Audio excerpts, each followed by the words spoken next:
Foundations of Amateur Radio. The pursuit of amateur radio is a glorious thing. On the face of it, you're forgiven if you think of it as a purely technical endeavour. Far be it from me to dissuade you from that notion, but permit me to expand into other areas that rarely get a mention when we discuss this amazing hobby. It's the place where you go to communicate with other people who live a different life, doing the things that they enjoy. It's also the place for finding an excuse to go outside and set up your station on the side of a mountain, or a park, a museum, or a lighthouse. Then there's the joy of finding new friends who introduce you to other aspects of life. Supercomputing, the medical field, tow truck driving, radio astronomy, and electronics, to name a few. While I was the first person in my school to save up their summer job earnings to buy their own computer, a Commodore VIC-20, I never did come across this. It is pitch black.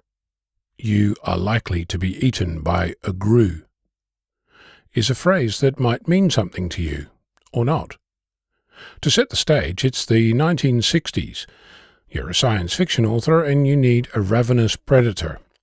With origins in Danish and Norwegian, grue, from gruesome, seemed to fit the bill for Jack Vance while he was writing his Dying Earth series. Mind you, Robert Louis Stevenson used it in 1916 in a short story called The Waif Woman, writing, "And a grue took hold upon her flesh," which is more gruesome than predator. Flash forward to 1977. You're writing an adventure game for a PDP-10 mainframe computer, whilst, let's call it, studying at MIT, and you need a way to stop people wandering off the map, and so the text adventure game Zork got its famous phrase. I'm mentioning this because I've wondered if anyone had used their love for Zork as an excuse to set up a server on HF radio that you could play with.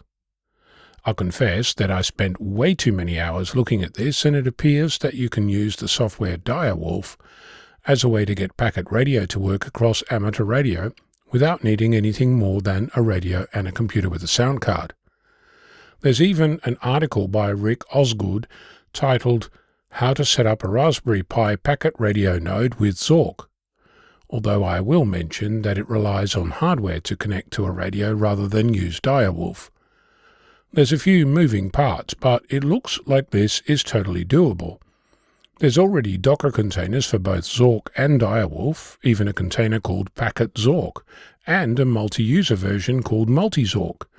So how hard can it be? I jest. As an aside, because I'm a geek and I can, there's a common misconception that a Docker container is equivalent to a virtual machine. For lots of reasons, that's not true. A better way to think of it is as a security wrapper around an untrusted application. Speaking of untrusted, while we're all essentially bipedal life forms with a similar set of attributes on a daily basis, we seem to discover more and more reasons to find fault or demonize differences. Contrast this within the global community of radio amateurs, where we have this weird activity that we all seem to share.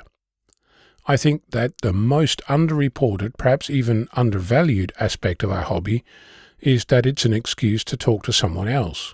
It's like a force of attraction, the glue, the one starting point that you know another amateur has in common with you.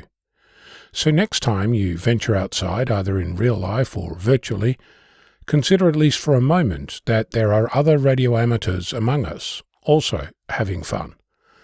I'm Mono, Victor Kilo 6, Foxtrot Lima Alpha Bravo.